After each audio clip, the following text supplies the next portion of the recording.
Import export has been like it's been my father's background for the past 30 years. No way. Mainly in Iran, yeah, he was like you at one point he was responsible for 70% of the imports for paper products out of Iran. He did pretty well, like For alhamdulillah. Iran, you said? Yeah, at Nice. one point, yeah, three offices in Iran, one in UAE, one in Korea. So it's been always an idea just like stay in that same family business. But then when I would go to Qatar with him, because I had a lot of local friends there, like his friends' sons, we got together and I'd see the prices they would pay for cars. Like their family, they would buy like, for example, a Lamborghini Urus and they would pay $100,000 more in CAD than what we would get that car for. Then So what we we get always right said here. when we grow up, let's do something like that. So yeah, that's where the whole plan for doing Man, for so you got export. friends in Qatar, you got friends in Canada and different parts of the No man, Middle I'm East. just starting out and I'm learning from the best. That's That's you. cool. That's exciting. I mean, Uh, how did you find me or when did you find me? so I messaged you on Instagram. You know R2M, my username. Yep. Yeah, so that stands for Road to Market. That was the original business idea. So I've been wanting to get into this and actually I started getting my dealer license and I was just searching car export, car import. And yeah, I came across your Instagram where you did the ad, for I think you had an ad active that was mentioning the new license in Canada. Oh, to get The a new dealership license? All right. the dual license, yeah. You're like, this is exciting news. So I saw you then, started following you and Nice. And so that was like a month or two ago. a month or two ago, yeah, and eventually now that like my internships are kind of coming to an end, I wanted to start something of my own, continuing there. All your internships are about to end? Like all three Uh, of them? so they're basically just one company, one like system, but they own multiple sectors. But yeah, they're Oh, basically okay. So you do have one job. You don't have three internships. it's one job, but like we work on so many different projects. Yeah, Oh, okay. Okay. basically. That's just a job. That's just every job in the world. Working on so many different things at once. Yeah, that's like But it's fun. Like one day we're doing financial analysis for a yeah, real yeah, estate yeah. project. One day we're And this doing is all for Arcfield, right? no, so the main company, the owners,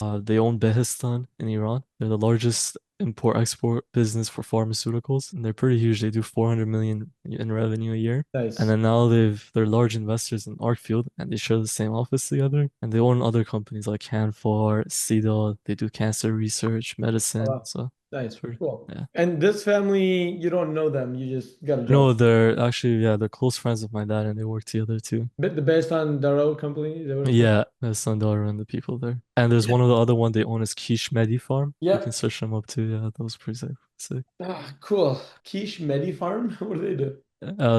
They're manufacturing. They manufacture some of them like a lot of medicine in Iran. They do supplements. Those guys are very large as well. And actually, one of the cool things as well is owner of that Quiche Medi Farm. He has always had the idea of importing and exporting cars, Yeah. but sorry, specifically bring them from Canada to Iran. And Yeah. that's when I messaged you as well regarding I mentioned like we want to do Lamborghini Uruses, cars like that, because there's a huge market for those cars as well in Iran. And there was a new law that passed. And one of the main questions I wanted to ask you today is basically for the dealer license, I was thinking of getting it under my father's name because obviously he has existing assets, business experience. And let's say theoretically, if we start with like 1 million in capital, like how feasible is this business right now and the market for it, even just starting off in USA, right? Like imagine we do 15 cars at once in the auction in Mannheim before even getting involved in the whole UAE, like MENA region, something like that. Yeah. Nice. Cool, man. You are like good to go. You're like, let's get down to business and make some money. Yeah. 22 So years of fresh out of college. I love it. And from what I've seen this year is third parties are dying. So we used to get all of our customers from even from the fact of when I started doing like Car Gurus, Carfax, Auto Trader, Kelly Blue Book, OfferUp, we sponsor local school systems, we sponsor sports programs. We do a lot of stuff Mhm. that like I think most independents our size are not doing. And that has helped us a lot. But anyways, this year I have seen specifically that the traffic from third party platforms has been sporadic at best. Yeah. Yeah. So like, Thank so God though, like basically, they can finally start charging us less money for once because they used to have a monopoly and they were capitalizing on it like a monopoly, right? so that's kind of where I'm planning. Like I had it on my goal list from 2023 was to get a VA in the Philippines to do social media content. I have a personal podcast, but like to do branding and social media content for my business, my podcast, and my personal brand all at the same time. And I just never followed through on it. So this year I stumbled across Omar doing that. And I think this year my plan is going into 2026 because this year was not good for us. We had like January, February, we came out, we did 22 units a piece, which for us, January, February 22 is pretty strong because it's Yeah. usually like a little slow coming off the holidays. Yeah. And then March, April, May, June are usually really hot for us, right? So like we usually kill it. So I'm like, okay, 22, 22. Yeah, we're definitely like our goal was to average 30 cars a month. So I'm like, yeah, hell yeah. In March, April, May, we're going to be killing it. And Yeah. March and April, we lost money. So like I knew that there was a problem. So I went right out. I hired a marketing company. Yep. And I spent a bunch of money with the marketing company. It was like a $3,500 management cost plus like $3,000 in advertising budget. Mhm. They brought us some business. So they do SEO, website optimization, Google ads, Facebook ads, Instagram ads. I'm sure other stuff, but I can't think of it all. Yeah. And it did really well. So it turned us around. In March and April, we lost a bunch of money. In May, we sold 29, which is good. In August, we sold like 27. So like we did better. We did good. August, September, we did good. And then October, we did pretty good. November, we fell back off.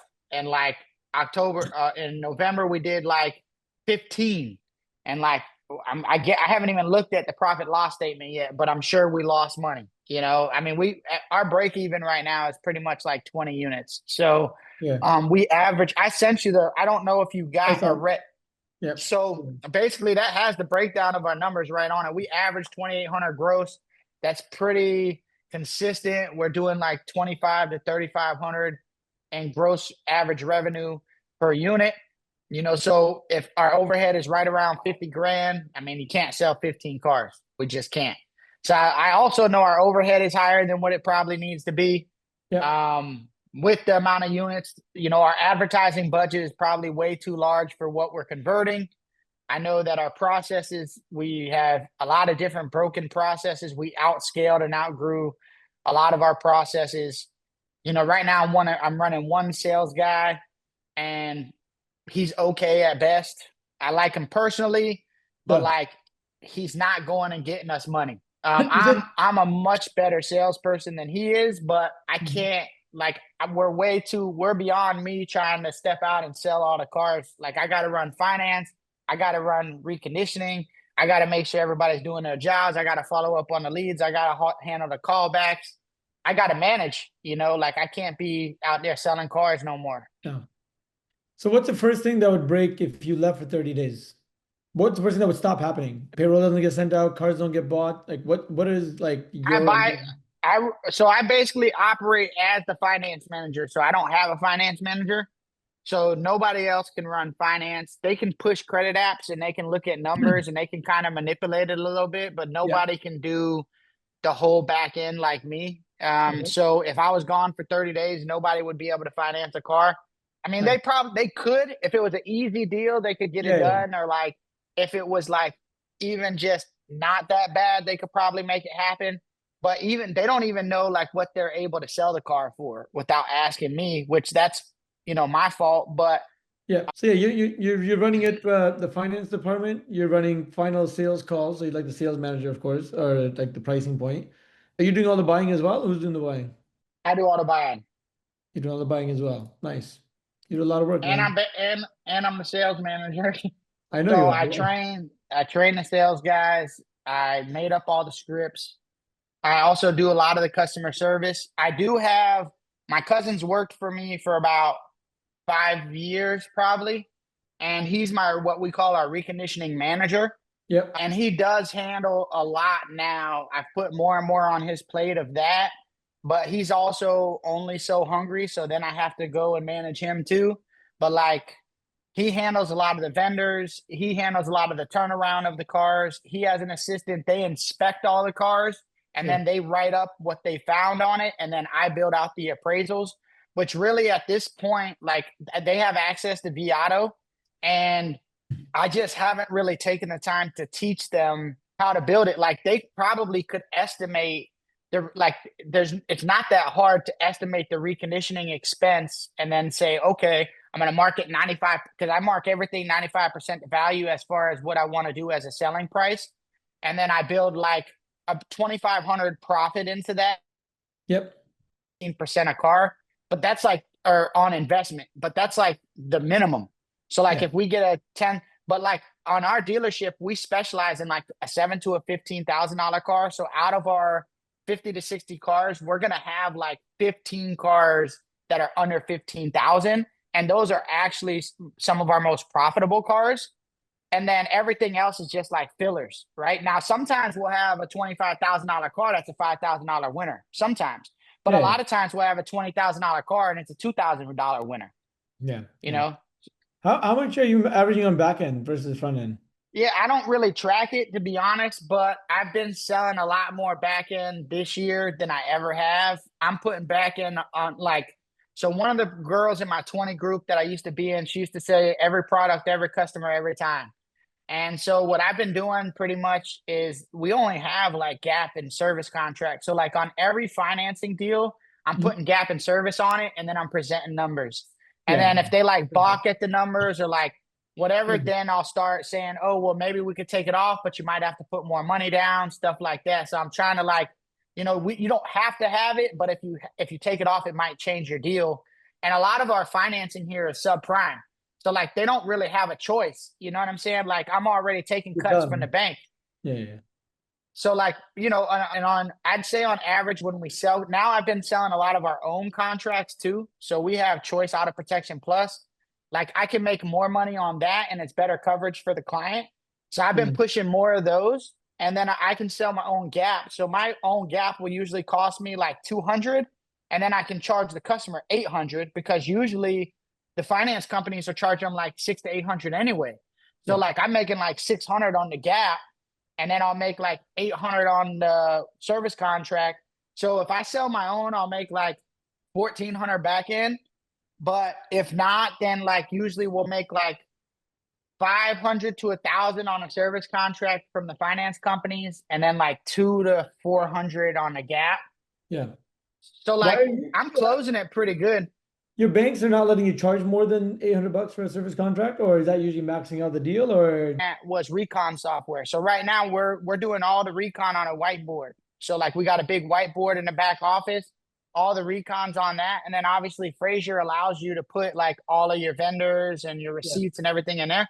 But like we don't have a tool that created a dashboard. So like I went into Chat GPT and I created all these freaking dashboards that I can literally pull out of Chat GPT, but then I have to get somebody to like apply it, yeah, like or to build it for me, because they're like Google Doc spreadsheets or Excel spreadsheets. Like I don't even know how to do that stuff. So like I went in and I built all this stuff, and then like I don't know what to do with it. So like I don't even have the tools to build the reports that I need. So like Gotcha. now my new CRM, they'll do all the custom reporting that I want. So like I'll have a bunch of reports there, or if I tell them I want a specific report, they'll build it for me, and then it'll email me reports like weekly or whatever. Which my plan, this is our plan going forward. I'm gonna have those reports emailed to my AGM. She's gonna be responsible for holding those people accountable. Same thing if we do Omnique or we do Carketa or we do Rapid Recon, like the recon tools, they all have the reporting inside. But then like the other piece of that is like really I would like all that to go to one place. You yeah, know what I'm saying? That's where the integration comes in. Is like you should really have everything in one place that I could pull those reports. But right now I don't have that stuff. That's one of the things I really liked about PBS was PBS had like massive amounts of reports inside. I mean, you could build any kind of report that you yeah. wanted, and it's all in one place. And so PBS is good. Okay, I know I gave you a lot. cool. What do you know about me, if anything, other than I'm just a Yeah, referral? nothing, but you're asking some good questions. So I like that part. I talked to one guy and he was like asking me about freaking like getting referrals and like just like the basic of the basic stuff. And I'm You've like, never yeah, been in a this is dealership. Yeah, I understand. Your staff right now, so no F&I staff, your sales staff, they're commission based, or is it just that 10% gross that he's getting? That's it? good question. So sales, they get right now he's getting $2,500 monthly, and then he gets $250 flat on each car. And if he splits a deal with me, because I have to help him close it, he gets 125. So I make him split it. If I got to do a lot of work, I told Yeah, him, sure. like, because he's almost a year in. I have a whole program set up. So like the first 30 days, they're supposed to be $3,000 salary plus $100 per deal, and that's like somebody's holding their hand the whole time, right? Teaching them our systems. Okay. Those numbers are tracked and heavily, controlled. And it's not just number of car sales, because we know that doesn't always matter, right? It's not just about number of car sales. And number of car sales is predicament on too many other variables that month, because if you never bought anything last month, then you're not going to have as many car sales this month. You know what I mean? Like there's too many other variables. But making a dashboard, like a KPIs of like which numbers for you to track, and putting specific people within your company responsible for that number, like that's the real purpose of a KPI is you have the person who's completely in charge of that number, which is not you. It's not that everybody's just looking at a number. It's who's responsible for that number and then what numbers to track. That's your KPIs. But you can't track numbers and all these KPIs unless you have like standard procedures, or like this is the only way we respond to leads.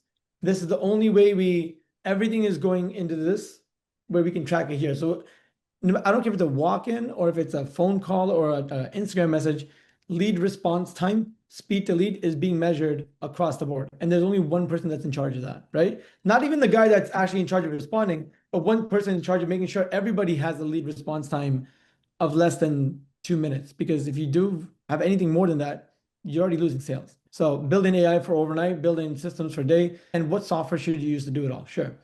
Efficiency, I'm a little bit worried about your overhead because you do have quite a bit of overhead. There are some super awesome tools now for making a lot of your backend way more efficient, especially if you have a problem with like document management and like the whole mess of like, processing deals and like following up with sales staff. Like if you got to get a signature or compliance check and like just deal management, even something simple as that to make the backend just flow so much easier. Really cheap, good software built by dealers, built for dealers that you can bring into big efficiency. But that's going to help your overhead, right? That's going to help how many people you need to run your show, and might not be the first thing that we need to focus on, because if that's not where you're really bleeding and it's more about, hey, we don't have a sales process, we don't have, a clarity on some of the numbers here, or, my staff are just sometimes they're more, sometimes they're not, they're just, the marketing is bad, the leads are going down.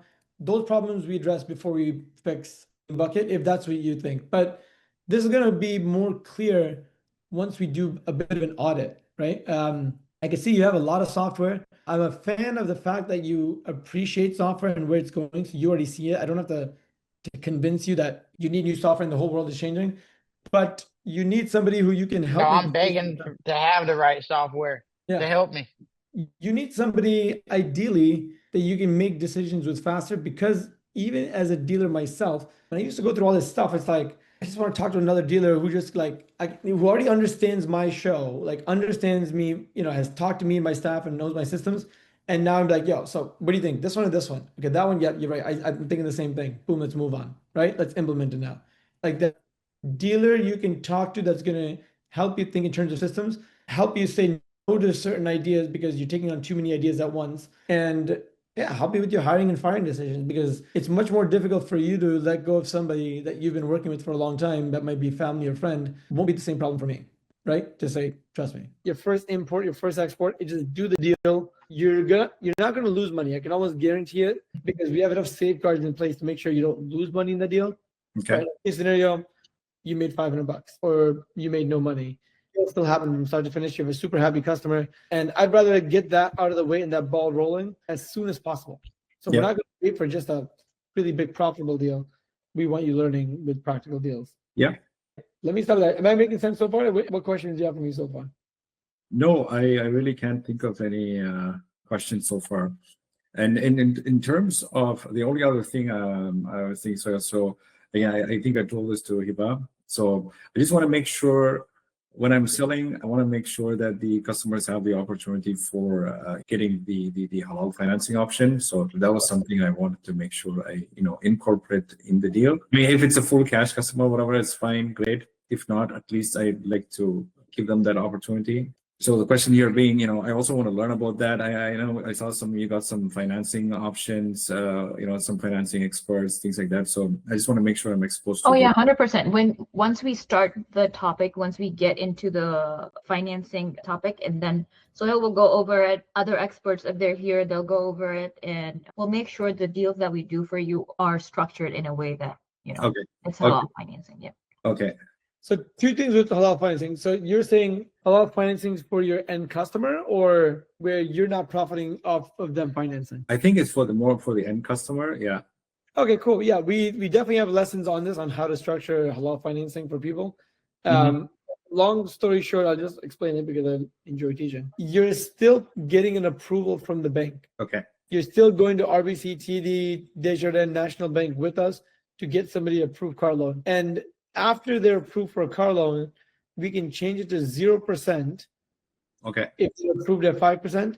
And what it will do is say, okay, well, you want a 0%, pay the interest upfront as a fee. So long as we pay the interest upfront for the fee, or the customer pays it upfront for the fee, their contract becomes a 0% contract. Does that make sense? Or is there no opportunity where we can split the payments? So let's say whatever, like 5%, 10%, whatever the deal goes through, whatever dollar value that is, it gets added to the contract and splits equally throughout. Does that work? Like it doesn't. It can work. Okay. But it doesn't always work. Because it depends on how much money is in the deal. Okay. If the customer is pretty maxed out on their credit, they're not going to get approved for spreading those interest payments within their thing. What happened? You left your dealership or what? Yes, of course. For what? No, you left your dealership? You're not with them anymore at all, or? Exactly. I left dealership and no reason to stay there. Like for what? Yes, there's no future in just working and making practically nothing, right? If your dream is, hey, I want to start a media company or blah, blah, blah, I want to become an influencer in the car space and generate a lead generation company, or I don't know, whatever. We can do that in partnership. Great. But you got to still join the mentorship program or get in and get around us and start doing business with us. Because right now you're not doing business with us. And that's the basis of any partnership is we're already in business. We're making you money. You're coming and doing deals. You're either here in person, so things move much faster depending on how serious you are, or you just do it remotely. But no one's going to get on a call with you every day to work on deals unless you're part of our program to begin with, right? If you have enough money and you want to jump into a partnership for something else, media related, or something else like lead generation, it's a bit of a different conversation. Do you know what I mean? What do you mean enough money for partnership? What do you mean? Like some people, they want to come in and they already have all the experience. They already have a lot of capital. They want to go immediately into buying a lot of cars. That's more like partnership. Or they want to buy cars with us, or split some export vehicles with us. That's a partnership. That's like buying into a partnership. You don't have deals. If you don't have deals already lined up that you can process, then the value isn't there. But somebody else that comes to us, like Mary, when Mary came to us, yeah, she came to us already doing deals. So as soon as she joined us, within the first 2 weeks, she's already sold cars. She's doing deals. That means we make a transaction fee and she makes a lot of profit. And that'll keep happening as we build this partnership. Do you know what I mean? So Is it mean for partnership I should to have some cost or budget to join your partnership? it depends what the partnership offer is. But I mean, I'm saying that you and I can go towards a partnership, but you got to either bring something to the table. And usually that's doing business. Like people aren't really coming in and saying, look, I'm going to pay you to, become a partner with you. No, they're coming in, they join the mentorship program, which gives them the ability to do deals with me on the going basis. And that leads to partnerships. That's what I'm telling you. Like you got to start selling cars. Like you can't just, you have leads, you have influence. Okay, show me that you can monetize it, right? Show me that you can get a lead from your lead right now and sell them a car and make $8,000 profit. If you can't do that, you don't really have anything, right? Either you got to be able to sell the leads or I got to be able to sell your leads. Then you know you have a profitable product. So at the moment, you don't, you just have a brand, but like, can you convert it, right? So if you do have a lot of leads, it'll be easy for you to work with us and make money because if you're already generating leads, if people are already messaging you, hey, I want to buy a car, what do you do with that message right now? You can't do anything, right? Why? I think, sorry. So You can pass it off to another dealer. He might give you a commission, but I mean, no. Honestly, I'm not interested in like communicate with people like in person. I don't like selling the cars. Yep. I hate this because if you long time in the industry, you know how it works. As a salesperson, you tired from this long conversation from people and blah blah blah. Last couple of months I spent with communication with general managers around the Edmonton, with GSMs. I have a huge presentation, you see. I'm Yeah. not like spending time for doing content. No, for sure, no. So now I establish contact with each brands, with at least each brand, one Honda, one Toyota, one Ford, Right. one Yeah. Hyundai. But for me, not necessary communicate with people. I just have my fixed referral. Doesn't matter how this deal is profitable. And it's not only send people to that address. No, it's more close to concierge service, more close for car buying assist. You know what I mean? Yeah. Because people hate sales, people hate salesperson, and I show them different way for purchase. Yeah? Yeah. Because first of all, I'm not selling the car. I don't have nothing in stock. I selling trust. It's a different way. Yeah. So just imagine how many, doesn't matter how many nations or immigrants around the Canada, but if now I tested my system on only Ukrainians or only in Russian speakings, you know what I mean? Because they a lot of in US, in Canada, in Dubai, they Yeah. trust you because you're speaking on the same language. But what if you are not selling the cars? What if you're selling the influencers? You know what I mean? For me, not necessary to be okay. Yeah. You think some Filipinos will trust me? No. But what if we bring one Philippines, sign the contract, and create influence as a scenario which I passed before, and after that you can ask any dealership or any automotive group about what if I offer you one influencer who will create you organic leads and brand reputation. It's about the trust, not about the sales the car. So what I'm hearing is you want to just get the lead, talk to them, and then pass them off to another dealer. Technically, yeah, but not selling the cars in person. Yeah, I know not selling it in person, but you're gonna sell them to another dealer who then like meets them or like delivers a car to them. Like, oh, how are they getting a car? How you don't care because they're just gonna pay you for the lead. You're saying. No. It's not about the lead. It's about the signing the everything. As deal closed, I receive everything. But reason only one. If I now have a contact with wholesalers, doesn't matter. For example, some customer leave request. I'm looking for Toyota RAV4. Okay, what is your budget? Okay. What if I found this car not in Alberta? What if I found this car in BC? For customer doesn't matter, but customer fill up the form, pass everything, leave deposit, qualified for that. What I should do? Just only congratulate at the end. You know what I mean? That's a reason. Yeah, so you have to find a dealer who's gonna do those orders for you. Yeah. Makes sense. Yeah. Mhm.